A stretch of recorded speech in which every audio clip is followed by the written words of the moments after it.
Olá, minha gente, esse é o programa que a Bíblia diz, chegando para você na sua casa, no seu lar, no seu smartphone, no seu tablet, no seu celular, aonde você estiver, esse programa chega para abençoar você. E a Bíblia diz muita coisa, muitos temas, envolve toda a carreira humana. E como sempre digo, 1 Pedro 3,15, Pedro vai dizer, antes santificar a Cristo em vossos corações, para que estejais preparados para responder com mansidão e temor, a razão da esperança que há em vós. Esse é o programa que a Bíblia diz e nós temos aqui dois convidados muito especiais que daqui a pouco eu vou apresentar a você, dois escritores, pessoas que fazem a diferença aqui no nosso país. Mas vamos agora então à primeira pergunta e antes de colocar na tela, eu quero dizer que você pode enviar a sua, tá? Se você gostar ou não da resposta, você pode contribuir com o programa O que a Bíblia diz. Vai lá no Instagram, @PRAiltonBezerra, @PRAiltonBezerra e vai lá no direct e mande a sua pergunta. Vamos então à pergunta de hoje. Vamos lá. Na era da comunicação, estamos comunicando o Evangelho de forma eficiente? Gilberto da Tijuca. Obrigado, Gilberto, pela sua pergunta. Será que nós estamos comunicando o Evangelho de forma eficiente? Eu aprendi no rádio, na TV, que comunicação não é o que você fala, mas o que o outro entende.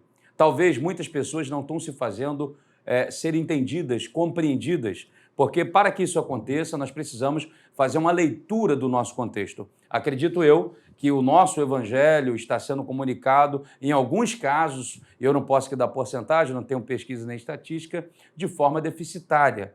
O que dizer hoje das mídias sociais, do mundo digital, o mundo globalizado, o mundo das inteligências, da inteligência artificial, e talvez nós não estamos fazendo uma leitura perfeita para alcançarmos os corações das pessoas. A própria pandemia ela já nos proporcionou isso. Hoje temos igreja híbrida. Que coisa que jamais imaginaríamos. Então, para que nós venhamos pregar o Evangelho, eu quero dizer para você no programa o que a Bíblia diz, que nada substitui a pessoa humana. Por mais que se tenha câmeras, TV, rádio, a mão, a internet, o celular, o que for, nada substitui você. O seu testemunho pessoal, ele é muito mais eficiente do que qualquer tecnologia, não desprezando de modo nenhum as tecnologias. Como dizia o nosso querido pastor Billy Graham, você é a Bíblia que o mundo lê.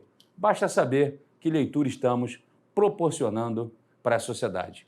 Esse é o programa que a Bíblia diz, essa foi a resposta de hoje. Prega o Evangelho, vamos não inventar, mas fomentar a verdade do Senhor. Fique aí agora com essa novidade que chega para você. Eu já volto. Vamos lá. Olá, gente. Eu sou o pastor Ailton Bezerra e esse é o programa O que a Bíblia diz. E a Bíblia diz muita coisa e trago novidade para você. Olha aqui na tela comigo. Olha, que bênção. Chega para você a Bíblia King James de 1611, a versão do Rei Tiago, com preço muito especial. E também a LTT, literal do texto tradicional. Uma linguagem clara, objetiva e com exegese perfeita. Adquira e seja um patrocinador do programa O que a Bíblia diz. Acesse o QR Code aqui da tela.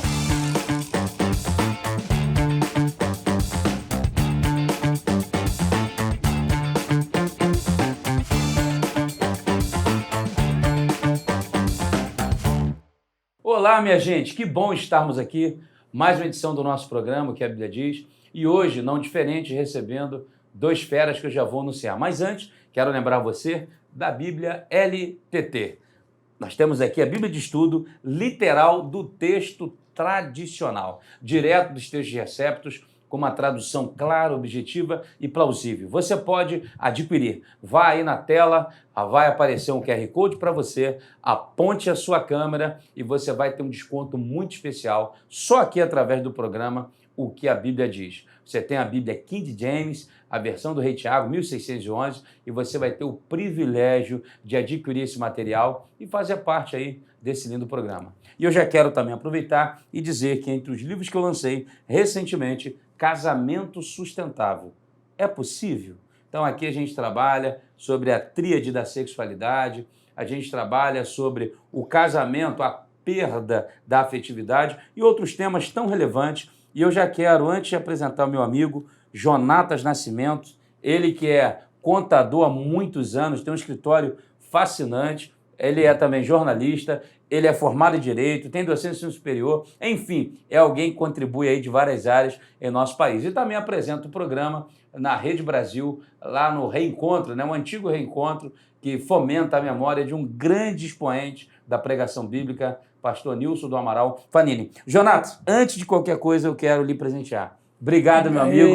Ganhei. Você... Muito obrigado. Amém. Você faz parte dessa obra. Ele me ajudou, ele cooperou comigo e eu só tenho gratidão no meu coração. É um prazer recebê-lo e hoje a gente vai falar sobre o tema do programa, o poder da comunicação. Eu queria que você desse só as suas palavras introdutórias, por favor. Falar da honra de estar aqui, a convite do pastor Ailton, prazer em dobro. Então, estamos aí para o que acontece aqui nesse debate, né? Amém. Amém. Obrigado, tá? Gostou do livro?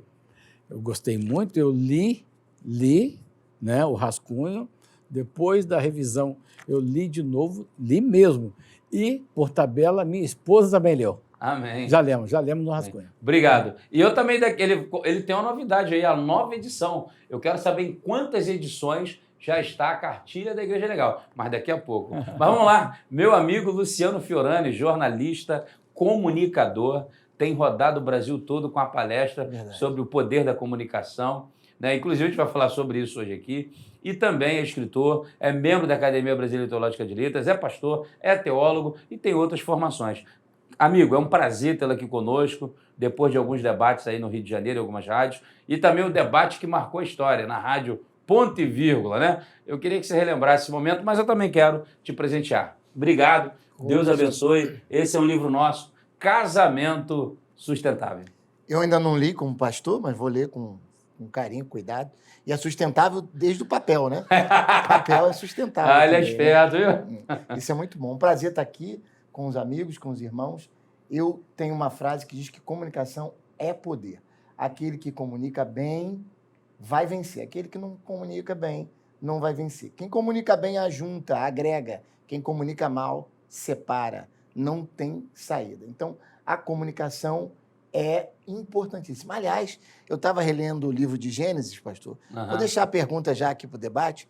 E quando Deus cria, pastor, o Adão e Eva, naquela época, segundo a ciência da comunicação, não tinha alfabeto. Se não tinha alfabeto, não tinha como formar palavras. Se não tinha como formar palavras, não tinha como formar uma frase.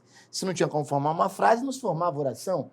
A pergunta é como Deus se comunicou com Adão e com Eva. Como Adão se comunicou com Deus. Como Adão se comunicou com Eva. E pior, ou melhor, como eles se comunicaram com a serpente. Comunicação é poder. Tá certo. É isso aí, gente. Luciano Fiorani. Mas vamos lá. É um bom receber vocês aqui, tá? E eu quero aqui começar com o Jonatas. Cartilha da Igreja Legal. Cadê o livro? Opa, tá aqui. Mostra aí para a câmera. Quantas edições? Minha filha. 11 mil exemplares distribuídos em todo o Brasil. Amém. É uma benção. Quarta edição? Quarta edição. Esse eu não tenho não, vou pegar logo. Então eu te dou logo. Maravilha, rapaz. É seu, já não é tá mais bonito, não. hein? Isso. Amém. Tem legal. Tido assim, uma boa aceitação. Eu tenho até feito apelo às pessoas que estão mais próximas de mim para produzir material com esse conteúdo. Porque parece-me, a impressão que eu tenho é que não há outra obra, as pessoas me falam, tá? Que não há outra obra dessa natureza, com essa abordagem. Então, é um trabalho, parece que é um trabalho único hoje em todo o Brasil. E por isso, então, ele vai ganhando espaço, está ganhando espaço nos ambientes acadêmicos, o que é muito bom, não é? E muito utilizado para teses, para TCCs, trabalhos em seminários. Muito bom. E aqui está escrito uma frase, né? Razões pelas quais toda igreja precisa revisar seus estatutos, as melhores sugestões de estatutos para a sua igreja. Sim. Muito bom. Esse é o assunto do momento. Dadas as múltiplas mudanças acontecidas aí do ponto de vista social, ético, moral, ideológico, então eu achei por bem desenvolver, produzir alguns artigos primitivamente para o Jornal Batista, que é um jornal secular, que tem centenário, pelo amor de Deus, denominacional da Convenção Batista Brasileira. É um órgão oficial da Convenção Batista Brasileira. Órgão oficial. E produzi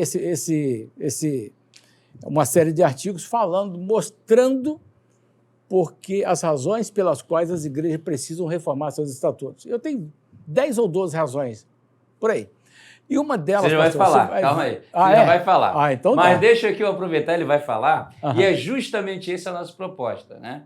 Falar sobre essa questão da comunicação. Você viu a pergunta do meu amigo da Tijuca, Sim. né, se nós estamos comunicando bem. E eu queria perguntar a você, Jonas, vou botar o livro aqui, Sim. né? Há um hiato, na minha percepção, entre o tempo que nós vivemos, né, com um tempo mais remoto. Ou seja, nós vamos pegar aqui uma era moderna para a era pós-moderna, né? Você tem uma discrepância muito grande. Na modernidade, nós tínhamos ali o homem, né, influenciado pela Revolução Industrial, ele sai do campo e vai para a cidade. Isso influenciou de forma avassaladora o convívio das famílias, né? O número de filhos diminuiu e tal. A comunicação começou a ter alguns ruídos. Contudo, o mundo emerge, cresce, evolui e nós vamos para outro momento chamado pós-modernidade. Tem um sociólogo chamado Bauman, que ele vai chamar de sociedade líquida, onde os relacionamentos se tornaram superficiais. Relacionamentos prolixos, relacionamentos onde pai, mãe e filhos acabam se degladiando.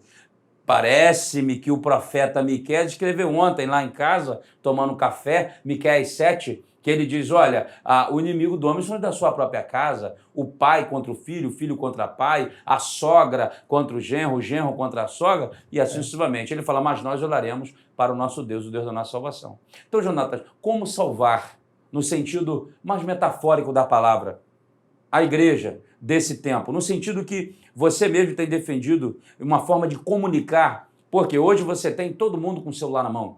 Sim. Basta ter um pregador, um cantor, e aí ali tem que ter uma legislação, tem algo que vai legitimar isso, que vai proteger a igreja. Então você vai apresentar 12 razões daqui a pouco, mas como, Jonatas, comunicar isso de maneira que a igreja entenda desse atual momento. Eu vou citar um texto bíblico, já que é o que a Bíblia diz. Fiorini, Atos 13:36. Davi serviu a Deus de acordo com a sua geração e conforme o desígnio de Deus. Ele conseguiu fazer o que um dos avivalistas do primeiro século diz, que o verdadeiro pregador, ele tem a Bíblia numa mão e o jornal na outra. Ele pega a cena antiga e sabe aplicar a cena moderna. Então, como que você está comunicando isso? Você está na Rede Brasil, para todo o Brasil, um programa de grande audiência, né? Eu queria saber, como é que você está fazendo isso, Jonatas? Além da obra escrita, nas suas palestras, como é que você tem conseguido alcançar o coração? Porque são temas que envolvem também a pessoa com menos conhecimento, a pessoa mais desprovida, né, de entendimento. Como é que tem sido isso? Tá, eu tenho algumas promessas comigo. Uma coisa que eu prometi foi, ao abordar qualquer tema, e do modo geral é de caráter técnico mesmo e tal, eu o faço de maneira didática. Eu sou um camarada de sala de aula, estive na sala de aula há muito tempo lecionando a administração eclesiástica e também língua portuguesa. Então, o meu compromisso é, de fato, de falar, colocar a comida, o alimento, aonde a girafa e o coelho possam se alimentar. Ok. Tá? Ok. Então, outro compromisso que eu tenho é de não usar termos técnicos. Ele está ligado ao primeiro, né? Falar coisa que o camarada não vai entender, não adianta. Né? Então, comunicação, para ser eficaz, ela tem que ser entendível, inteligível. Uhum. Outra coisa que eu não faço também é entrar em questões doutrinárias, de ordem doutrinária. Uhum. E também não falo mal de líder religioso. Okay. Não falo, isso aí eu já tenho comigo.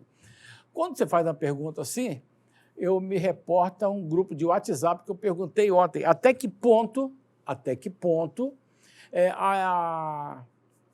os cultos, até que ponto os limites dos cultos shows têm validade. Aí já viu, eu botei fogo no parquinho e saí de cena. Porque alguém pode reclamar o direito de imagem? Claro que pode. Tem isso dentro da legislação? Claro que tem. A LGPD está muito forte. Tanto é assim que eu, para poder participar desse programa aqui contigo, eu fiz o quê? Tive que assinar um documento. Termo. E assim é nos espaços eclesiásticos. Eu tenho todo o direito de chegar num ambiente onde haja mídias e dizer para o líder religioso, o responsável lá que me recepcionou, de dizer para ele que eu não quero ser filmado. Olha aí, Fira. E se eu for filmado, eu posso invocar o meu direito e vai ficar caro para a igreja local. Que coisa, hein? Vai ficar caro. Então, o que eu prego hoje? Um dos conselhos que eu dou. Toda igreja deve Igreja e outros espaços onde há aglomeração de Colocar pessoas. uma legislação. Colocar lá assim, olha, esta igreja, esta organização e tal, enfim, transmite cultos do cara. Vamos pensar de igreja, né? Esta igreja transmite cultos por suas vias midiáticas. O que o cara vai dizer? E não posso dizer assim, se você ficar quieto, você consentiu. Não pode ser consentimento tácito. Tem que ser consentimento escrito. Então, estando escrito, está resolvido o problema. Se a pessoa aceitar. E se a pessoa fala assim, eu quero ficar aqui, mas não quero ser filmado. A igreja haverá de separar um local onde a câmera não vai alcançar. Tá? A câmera está focada aqui, bota lá no cantinho, lá, de tal forma que o camarada não vai ser o fiel, no caso, né? O cultuante, o adorador, ele não vai ser mostrado, porque ele não pediu para ser e nem quer ser. Não sei se vocês se lembram, isso um assunto leva a outro, mas é só para poder, só por analogia. Teve um jogo no Maracanã, Flamengo e outro time lá. Aí o Flamengo fez o gol. Aí o cara começou a gritar lá e a câmera da Globo, da TV, deu um zoom no cara lá. A polícia foi lá e grampeou o cara, porque ele era um foragido da justiça. Você está me entendendo? Então, na igreja não pode acontecer isso? Pode. Não pode. Então, cuidado tem que se ter. Todo cuidado, todo cuidado. Beleza. Eu já volto contigo falar os 12 motivos, mas vamos lá. Fiorani, você que também é jornalista, igual o Jonatas, vem uma pergunta. Os neurolinguistas vão dizer que a comunicação está ancorada no tripé. Eu posso aqui não dar a porcentagem exata, mas lembro que 7% é a palavra, ou seja, o conhecimento do assunto que você vai falar. Aí 38% talvez é fisiologia e 57% é postura, né? O tom de voz. Então, ou seja, fisiologia, postura e tom de voz e o conhecimento, a fala. Para você hoje, como é que está a comunicação dos púlpitos no Brasil? Péssima. E eu vou justificar com técnica. Ok. Há uma grande confusão no nosso meio que acha que comunicação é dom. Comunicação não é dom. Comunicação é técnica. Você precisa se capacitar. Eu não estou falando de conhecimento bíblico, teológico, nada disso. Eu estou falando da capacidade de comunicar o meu conhecimento bíblico e teológico. Ok. Nisso, a igreja peca. Como é que eu chego a ser um palestrante de comunicação? Eu já era formado em comunicação, com habilitação em jornalismo, trabalhava num grande meio de comunicação do Brasil e me converto. Eu entrei para a faculdade aos 15 anos. Então, aos 19, eu me formo e me converto. E ao me converter, o que eu percebo na igreja? Que tem gente muito boa, que ama Deus, que conhece a Bíblia, que ama a igreja, que ama o próximo, mas que não comunica bem. Uhum. Então, aquilo me incomodava muito. Eu peguei o meu conhecimento de comunicação e apliquei sem saber que estava ali sendo um professor de homilética, mas estava a ajuda de técnica de comunicação e oratória. O negócio ficou grande, e virou um instituto, o instituto virou 12 polos, e aí eu passei a comunicar para o Brasil inteiro, tanto para dentro da igreja e para fora da igreja. Esses números que você deu, em tese, são o seguinte: 25% você comunica com palavras, 75% com não verbal. Ok. Desses 75%, 2/3 de forma inconsciente. Você não se lembra que a sua mão está cruzada, seus dedos estão entrelaçados agora, pastor Ailton. Mas talvez você não se lembrasse no momento em que eu estivesse falando com você. É inconsciente o meu movimento verbal e não verbal. A comunicação, ela se efetiva no convencer. Quem comunica quer convencer. Você pode estar no altar, pode estar num grande auditório ou ao pé do ouvido de quem você ama. O objetivo final da comunicação é convencer o teu interlocutor de que você está certo ou de que aquilo que você está falando faz diferença e é relevante para a vida do seu interlocutor. Quem comunica quer isso. Okay. Quando um pastor vai ao altar, ele deseja que, no final, a verdade que ele comunicou seja verdade para o interlocutor dele. Se ele fizer isso, ele faz a comunicação. Então, rapidinho. Então, na tua leitura, a comunicação do púlpito precisa melhorar. Precisa melhorar. Com técnica. Com técnica. Okay. Eu não estou falando de conhecimento. Okay. Porque isso é uma outra área. Porque a técnica não vai te preencher de conhecimento. Ok. Eu estou partindo do princípio de que você tem conhecimento para pregar. Ok. E aí porque você precisa agora de técnica. Você está fazendo me lembrar no primeiro século, um pastor começou a questionar porque próximo à paróquia dele, ou no caso a igreja dele, tinha um circo. E o circo estava lotado. E a igreja sempre vazia. E o circo lotado. E a igreja sempre vazia. E ele foi conversar com o dono do circo. E a resposta do dono do circo foi a seguinte: o problema é que nós pregamos a nossa ficção como verdade. E você prega a sua verdade como ficção. Então, essa coisa de trazer para na introdução, toda pregação, para ser um sermão de verdade, ela é dividida em 5 partes. Introdução, frase de ligação, palavra-chave, desenvolvimento e conclusão. Ok. Cada um desses momentos aqui, a gente aprende desde o seminário, espero que todos que fizeram o seminário se lembrem disso. Cada um desses momentos aqui, você tem um objetivo. Um dos objetivos da introdução é fazer com que... Chamar a atenção. Chamar Prender a atenção, se apresentar. Mais do que isso, fazer com que o seu auditório saiba que aquilo que você vai falar é importante para ele. Criar gatilhos. Se você, ao terminar a sua introdução, e termina com a frase de ligação com a palavra-chave, quando você termina, o seu auditório entendeu que aquilo que você vai falar é relevante para ele, você ganhou o auditório. Ok. Uma das técnicas para você fazer isso, está na neurolinguística, é entender quem é o seu auditório. Como é que a gente percebe o mundo? A gente percebe o mundo vendo o mundo, ouvindo o mundo ou sentindo o mundo. São as 3 maneiras. Quando você vai falar para um auditório que não é um auditório vasto, heterogêneo, com gente de todo tipo, você tem que usar na sua linguagem palavras que alcancem aqueles que vêm e que entendem a comunicação mais como visual, aqueles que entendem como auditivo e aquele que entende como sinestésico. Você no seu discurso, tem que falar para esse... Já viu, pastor? No final do culto, alguém diz assim, que pregação maravilhosa, e o outro, do lado dele, diz, nossa, que chato que ele é. A mesma pregação, o mesmo culto, o mesmo momento, pessoas que acham bom, pessoas que acham ruim. Por quê? Comunicação. Comunicação. Então, deixa eu falar uma coisa falou, aqui. Rapidamente, o senhor falou no início que comunicação é o que o outro entende. Eu vi um post no Instagram outro dia que dizia isso. Eu não sou responsável pelo que você entende, eu sou responsável pelo que eu falo.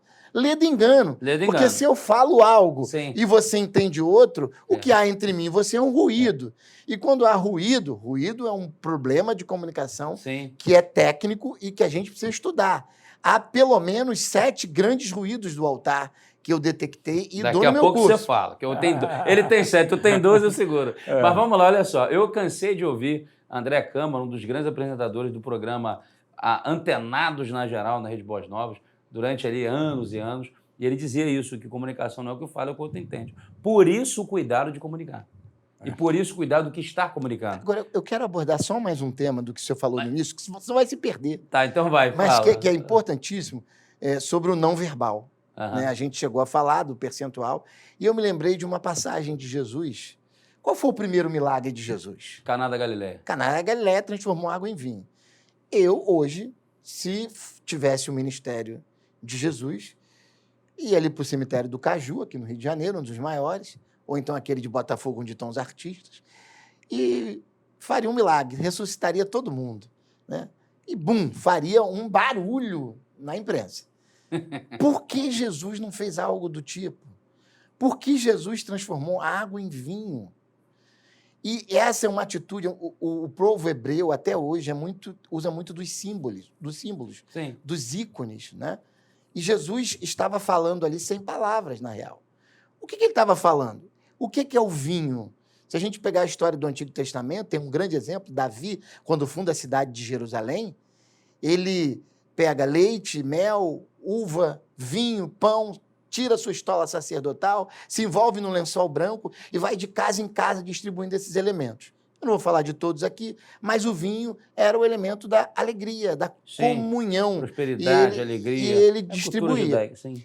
Aquela água do casamento era uma água que ficava à disposição do sacerdote, que era o cabuqueiro. O sacerdote era quem recebia as pessoas no casamento.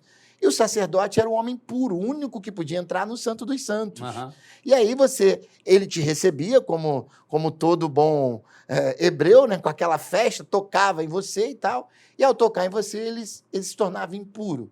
E o que purificava o sacerdote era aquela água.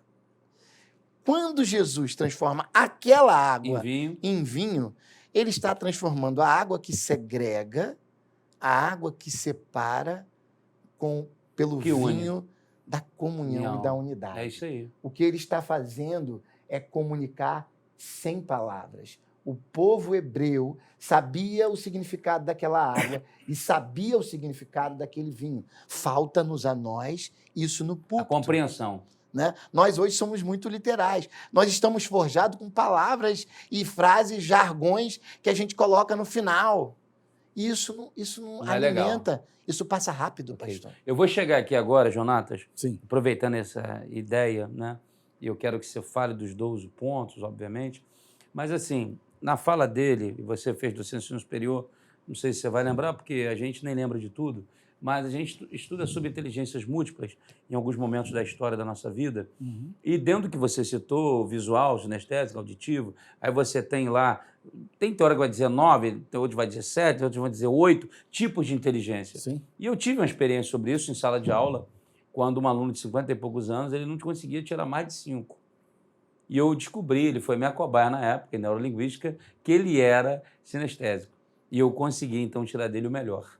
Através de entender. Então, vamos lá. Aí eu vou voltar de novo a você a pergunta, que você é um comunicador, você tem comunicado, e tanto é que sua cartilha, que é o seu livro, Sim. já se estendeu a mais de 11 mil exemplares no país. Isso físico, né? Físico. Porque o digital você não tem nem como contar. Não tem nem como contar. Não tem. Então, sinal que você está comunicando bem, sinal que você está alcançando um público, uma massa. Inclusive, eu sou testemunha daquele evento que você fez, um evento de grande vulto, né? Foi um evento muito marcante, com uma vasta liderança. Então, é sinal que você está alcançando. Eu queria que você falasse como é que a gente pode, dentro da sua ambiência, comunicar esses temas tão sérios. Porque Fiorani falou de um tema mais, assim, essência de comunicação, púlpito. Mas você tem sala de aula, você tem, né, vários ambientes. Empresa, por exemplo. Né? Mas o teu eu acho um desafio um pouco maior, porque você vem com um tema mais técnico, jurídico. Específico, né? É específico. Então, eu queria que você falasse um pouco sobre isso. Os 12 que você falou, os 12 pontos, e você abordasse agora, porque eu acho que isso vai contribuir com quem está em casa. Eu quero usar da metáfora que você usou e dizer o seguinte: Babel foi a divisão das línguas, da comunicação.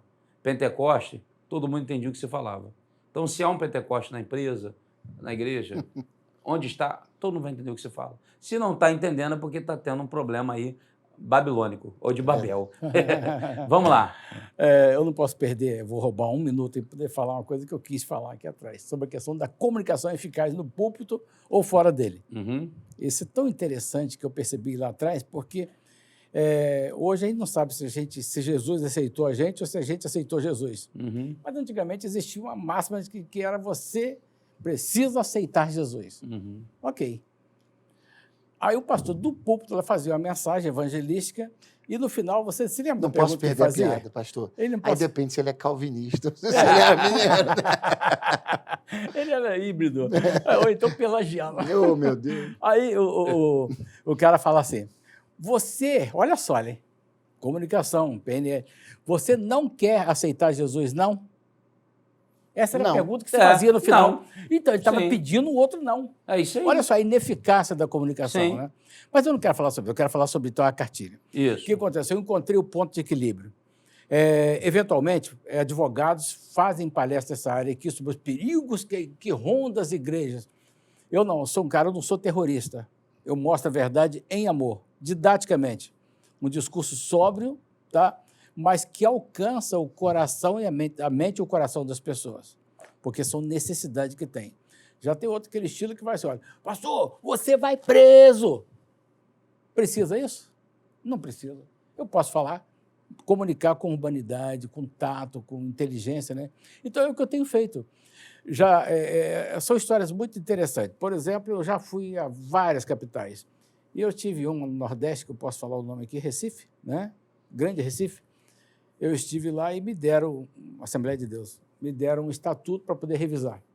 Ah, tá, me dá o estatuto. Eu faço estatuto de modo geral com 30, 40 artigos.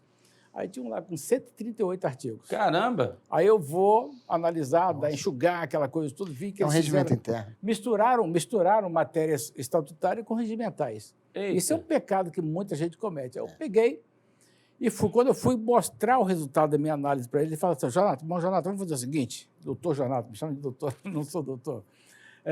Vamos fazer o seguinte, você, com base no que você viu aí, você pode até desprezar tudo, mas faça um estatuto funcional para o nosso ministério aqui. Aí ele deu uma enxugadinha e tal, apresentei para eles agora, com todas as... que a Assembleia de Deus tem muito essa coisa de amarrar tudo e colocar lá. Aí deu uma amarradinha lá, ficou com 50 artigos, né? Aí eles estão analisando agora para a gente voltar à carga e tirar mais ali uns 10 artigos para poder prosseguir. Entendeu? Então, isso também é didática. Sim. Quando eu estou ensinando a eles a fazer o quê? Dar a César o que é de César. Dar a César o que é de César também se traduz por... Você vai fazer o estatuto? Faça o estatuto apenas para cumprir os requisitos exigidos por lei. Matérias outras, meu amigo, joga no regimento interno se quiser. E o regimento interno também haverá de ser um documento objetivo, sem muito rodeio. Uhum. Entendeu? Então, eu não creio que eu esteja errado na medida em que o meu trabalho tem sido aceito. Hoje eu tenho centenas de estatutos de minha autoria circulando por aí pelo Brasil. Então, mas você falou, e se você pudesse ser bem objetivo por causa do nosso tempo, né? Sim. E você também colocar, ele tem... Isso tudo é 8 pontos, né? Você falou 12. Quais seriam os 12 pontos que você dá, iniciou? não faz isso não. Não não dá tempo, não? não. Dá Eu nem posso para citar citar? 2 ou 3. Dois Tá, ou três, vamos lá. sim. Aí eu posso citar. Por exemplo, a questão da Bíblia. Me presta a Bíblia aqui. Ok. Me presta a Bíblia linda LTT. aqui. Ah, já estou de olho nela. Já estou de olho nela. Isso aqui está a Bíblia. Está escrito aqui o quê? A Bíblia Sagrada. É a Bíblia Sagrada, correto? Uhum. Então tá. Por exemplo, vamos passar o ponto de partida aqui, que seja a Igreja Batista de onde eu sou. Uhum. A Igreja Batista tem a sua declaração doutrinária. Isso. Lá está escrito que a nossa regra de fé e prática é o quê? A Bíblia. A Bíblia Sagrada, que é inerrante, né? Infalível, ok. Aí, os nossos estatutos necessariamente dizem que se regem, né, as nossas igrejas através de quê? Através da Bíblia Sagrada, que é a nossa regra de fé e prática. Muito bem. Aí eu pergunto para você o seguinte, qual Bíblia Sagrada? Qual Bíblia Sagrada? Qual versão? Se nós sabemos que hoje há versões que nós não podemos adotar.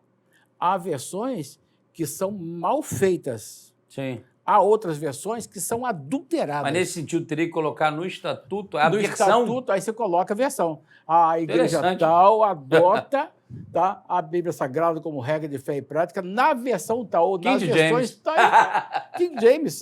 Sim, a versão do Rei Tiago. Sim, pois é, então. Então nós temos aqui uma Bíblia Mas confiável. quando é uma igreja como a Batista, denominacional, isso fica mais difícil, né, pastor? Porque aí você tem que seguir. Embora as igrejas locais tenham a sua independência, Sim. né? Se a gente for seguir uma regra, porque senão a gente vai afetar o que une as igrejas. Não, né? mas isso não, pois é, isso local. não afeta, não. Não há resistência nenhuma, ou não há resistência alguma para essa questão que eu coloco. Por quê? Porque eu estou falando assim, vamos pensar numa mocinha lá da sua igreja. Você não é batista, né? Não. Não tem problema nenhum, mas é cristão, evangélico. Primo. Aí a sua ovelha... Na sua igreja eu posso cear? Ela tem 15 aninhos. Pode, claro que pode. Graças a Deus. 15 aninhos. A sua ovelha tem 15 aninhos. Ela, vou comprar uma Bíblia. Ela entra numa livraria para comprar uma Bíblia. Qual vai ser o critério de escolha dela? A capa. A corzinha da capa, veludada, rosinha, aquela coisa toda, né? E o conteúdo? Sabe-se lá o que vai ter dentro da... Né? E hoje tem uma infinidade. Meu amigo, então, aí você tem que ter cuidado ou não tem? Tem que ter cuidado. Então, rapidinho, Outra eu quero coisa. aproveitar essa palavra. Olha só, gente, aproveitando aqui, eu quero mais uma vez lembrar você que você pode adquirir a Bíblia, que realmente é literal do texto tradicional, Então. ou a Bíblia King James. Rapidamente, 2 Timóteo 3,16, Paulo diz assim, toda a Escritura é inspirada por Deus. Até nesse texto a gente arruma confusão, né? A palavra teos pineltos no grego, né? Soprado por Deus, dito por Deus, toda a Escritura. Alguém fala assim, não, mas ali Paulo estava dizendo o que ele tinha na mão, não era Escritura.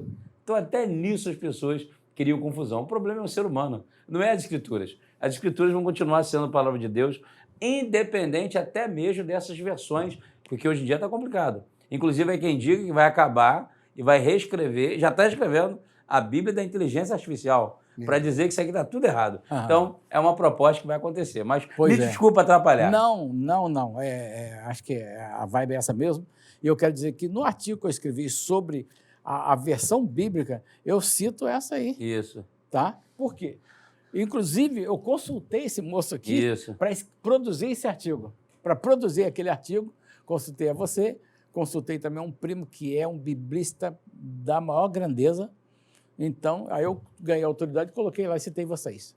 Te mandei, não mandei? Mandou. Pois é, então. Isso é importante. Isso tem pleno assim, cabimento. E aí não existe resistência com isso. Outra coisa que é muito importante, dentro das razões pelas quais toda igreja deve reformar o seu estatuto, é o seguinte. Tem gente aí tem igreja aí que tem um estatuto lá que data de 1900 e lá vai bolinha. Tá. Aí o cara acha que aquele estatuto está seguro. Não está. Aí entra as questões ideológicas, que é um assunto muito sensível, que eu respeito. Do problema hoje. Eu respeito todo mundo, só não posso concordar, né? Sim. Aí o indivíduo está lá com o estatuto frágil, Sim. procura o pastor, o ideológico lá, pastor, queremos que o senhor celebre nosso casamento. Aí ele, não vou celebrar. Aí vem, com base em que você não vai celebrar? Aí com base no estatuto, é minha convicção, aí você vai preso. Aí com base no meu Escusa estatuto. de fé não vale? Hein? Escusa de consciência? É. Pois é, deveria valer, mas o Brasil é um país em que tem a sua Constituição rasgada, né? Essa é a verdade. É verdade. Aí você fica de pés e mãos atados, porque se você se recusar, você vai preso. Mas se o estatuto prevê? Aí se o estatuto prevê, aí você está seguro, aí você não vai preso. Não tem esse. Porque os estatutos das organizações religiosas, de um modo geral, eles gozam do sublime direito de autorregulamentação. No mundo católico, isso é o direito canônico, por exemplo, que é um texto, não pertence ao ordenamento jurídico pátrio, mas é um diploma legal que Eu quero eles te têm lá. agradecer, porque o Estatuto de onde eu sou pastor tem tudo isso aí. E foi você que Mas fez. foi eu que fiz. Foi eu que fiz. Mas vamos lá, olha só. Eu já peguei... Mas já está desatualizado, tá? Então, Precisa atualizar. vamos atualizar. É. Eu já peguei 2 deixas boas aí, Aham. e eu queria agora ouvir o Fiorani, porque você mandou o recado já foi dado. Sim. Eu já entendi.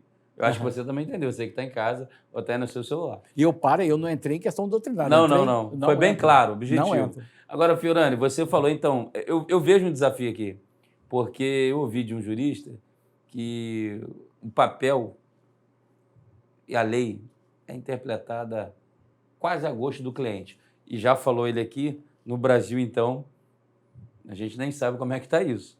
Tá uma coisa... Então, o mais puder fazer para melhorar, para regulamentar, você usou a expressão aí que é atualizar, seria isso?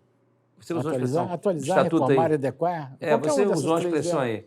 Legalizar, né? Não, legalizar, tá legalizado. Um dos 3 verbos, adequar, atualizar ou reformar. Isso, beleza. É. Fiorani, a nossa comunicação enquanto... E aí eu vou falar agora, literalmente, do mundo cristão evangélico. O que nós estamos comunicando na tua leitura hoje? Pastor, a gente está comunicando autoajuda. A gente não fala de Jesus mais. Por que a gente não fala de Jesus mais? Porque falando de Jesus, a audiência não quer ouvir. A audiência quer ouvir que ele vai conseguir, que ele vai ganhar, que ele vai vencer. É um antropocentrismo. Exatamente. Agora, qual é por que a audiência só quer ouvir isso? Porque o pregador deixou de fazer algo que é fundamental para a pregação, que é a sua bússola, que é o sermão, que é o escopo do sermão. Não se faz mais escopo. Hoje, os pregadores leem um texto bíblico para dizerem que vão pregar e fala de qualquer outra coisa que não tem absolutamente nada a ver. Viaja para tudo que é lugar. A gente gosta muito de temas, né? A gente coloca temas. É o culto disso, é o culto daquilo. O tema do culto é esse. Pronto, o pregador lê o tema, lê um versículo que tem a ver com o tema e aí viaja na maionese. Né? E esquece. E aí Jesus perde o sentido porque se esquece, por exemplo, de caminhar segundo aquela bússola, segundo a regra da introdução, da frase de ligação. Hoje não se sabe mais o que é palavra-chave. Eu estou cansado de ver dos altares os pregadores coisificando as coisas. Primeira coisa, Meu amigo, o que é isso? O cara vai, passa 5 anos, 4, 5 anos no seminário de teologia e depois solta a pérola dessa em público. Pelo amor de Deus. Coisifica. Aí isso perde relevância. Outra coisa que faz perder a relevância é tornar a Bíblia muito distante da realidade do ouvinte. Sim. É uma necessidade você fazer essa hermenêutica de tornar a Bíblia atual. Outra coisa, nós não sabemos nada de apologética. A gente não sabe defender a nossa própria fé, porque a gente conhece até muito da nossa religião, mas não conhece a do outro. Então, as igrejas hoje mudam, em tese, eu estou falando em tese, é óbvio, mudam os seus rebanhos de alguém vindo de uma outra igreja. Mas e as novas gerações que não estão se convertendo? Né? A igreja chegou num tempo, parece que a gente cresceu o suficiente, não cresce mais a partir daqui. Hoje, você vai fazer um batismo na sua igreja, quantas pessoas você batiza? Né? Antigamente era uma festa. Você tem percebido, ou só eu que tenho percebido, que as igrejas estão se apequenando? Sim, estão se apequenando porque não tem. O discurso não é eficiente. Porque o discurso, a palavra é a palavra, ela não passa. Mas o discurso, ele precisa se adequar ao tempo. Eu vou dar um exemplo claríssimo. Nós tivemos a pandemia. Aí as igrejas enlouqueceram, os pastores enlouqueceram, não podiam abrir as igrejas. Como é que eles vão fazer? Vamos para a internet. Aí o que o pastor fez? O pastor pegou o celular dele, comprou um tripé, botou lá no fundo da igreja e prega. Você, quando vai ouvir, você não ouve nada. Você não está entendendo nada. Aí eles entenderam que... Aí acabou a pandemia, eles entenderam que precisavam melhorar e aí investiram no equipamento para que o culto fosse transmitido de forma que quem estivesse em casa entendesse. Só que quem está em casa não está lá. Você comunicar para um auditório é uma coisa. Para quem está em casa é outra. Exatamente. Qual é a técnica? Tem introdução, tem frase, tem tudo isso. A técnica é a mesma. Mas na internet a gente usa um modelo chamado pirâmide invertida. O que é isso? A oferta na internet é muito grande. Teu dedo corre, tem coisa beça por ali. Se você falou uma coisa e não me interessa, eu vou correndo. Tem outro. O que você tem que fazer? Você tem que falar algo no início que me prenda. Técnica da pirâmide invertida. O bojo do negócio tem que estar no início, porque aí eu vou parar. Quando eu parei, aí eu tenho que ter outras técnicas de comunicação para me manter ali no teu discurso. Então, eu não quero ir para outro assunto, né? Porque o tema é comunicação e a gente está falando de comunicação contábil, jurídica, comunicação nata, né? E eu aprendi que a comunicação inata no homem, porém, ela tem que ser desenvolvida. Né? Se ela não for desenvolvida, você não comunica bem. É o que você está apresentando o tempo todo. Mas, assim, misturado a isso, Fiorani e Jonatas, tem um aspecto também, que é um aspecto também da unção de Deus. E tem quem brinque, né? O que é unção? Uns têm, outros não. E brinque e tal. Mas eu lembro do Dr. Leonardo Ravenhill, um livro muito antigo, Porquetar do Pleno Avivamento, e ele vai dizer o seguinte: Dr. Leonardo, o que é unção? Ele diz, eu não sei o que é unção, mas eu sei quando eu não tenho. Em dado momento, ele vai dizer, você quer saber o que é unção? Olhe para um pasto e você está vendo um pássaro no pasto. Olhe para uma árvore e você está vendo um boi em cima da árvore. Mas, pastor Ailton, se você olhar no pasto e ver o boi, e se você olhar na árvore e ver o pássaro, isso não é unção. Então, ele fala de algo ilógico. Pode falar. Me permita algo que eu acho que é fundamental aqui. O Espírito Santo em nós faz maravilhas. A homilética, a arte de pregar, é um milagre, né? Porque eu, um pecador, falo e você, um pecador, se converte. Então, isso é um milagre. Mas Deus só vai usar o que você tem. É isso aí. Se você tem um livro, ele só vai usar o conteúdo que você tem nesse livro. Se você tem uma biblioteca, ele vai usar a biblioteca que há em você. O que tem em você? Essa é a grande pergunta. O que tem aí? Porque Deus vai usar a ferramenta que você tem. Se você não tem técnica de comunicar, se você só sabe a Bíblia toda, ele vai usar você com a Bíblia toda, ele não vai deixar de usar, não. Mas como ele poderia te usar muito mais se você tivesse o conhecimento bíblico e a técnica perfeita de comunicar, de pregar, de pegar o auditório? Então, a ferramenta é importante. Comunicação, repito, não é dom. A gente tem um chamado de Deus, mas pode procurar aí na Bíblia, ver se tem a relação de dons, ver se você acha comunicar lá. Você não vai achar. Não. Comunicação não é dom, comunicação é técnica. todo mundo pode desenvolver. A unção vai fazer a diferença Com desses certeza. desenvolvidos. Porque a gente pode citar aqui, por exemplo, o próprio Fanini. Tu lembra do Fanini? Claro, Nilson Você lembra da Amaral pregação do Fanini? Sim. Era isso, uma Simples, introdução. simples. Mas É uma é tudo muito introdução, simples, a um linguagem é tema, muito 3 tópicos e uma conclusão. Isso. Não Acabou. passava de 30 minutos. Óbvio. Não passava. Billy Perfeito. Graham, de igual modo. Então, nesse sentido, a gente, obviamente, concorda em tudo que está sendo dito aqui e a ideia é contribuir com você que está aí. Então, eu volto aqui com você, a gente está caminhando já para o fim e cada um pode comunicar o seu serviço aqui. Você, como aí, o cara da comunicação que dá aula, e ele como o cara da cartilha da Igreja Legal. Eu acho que você está sendo bem assistido aqui Eu não hoje. vou poder falar nem mais um pontinho, não, que você queria Pode que eu falasse falar. 2. Mas esse eu acho que é muito importante. Mas deixa eu te perguntar, então, antes de você falar. Sim. Vamos lá. Fiorani fala da necessidade da técnica de comunicar. E eu volto em você de novo. A dificuldade que é comunicar questões como essa. Porque não é uma pregação, não é uma exposição, né? Na verdade, aquela expressão bíblica de 1 Coríntios 15:33, que as más conversações corrompem bons costumes, a expressão grega é homilia, ou seja, não é uma conversa, é uma insistência, Eu tenho uma é uma homilia, sabe? É o que vai corromper. Eu tenho uma história boa de aceitação, pela forma como eu me comunico, embora eu seja uma pessoa assim, muito simples, né? Minha origem fala por mim, mas eu tenho uma maneira peculiar de comunicar isso aí com brandura e tal.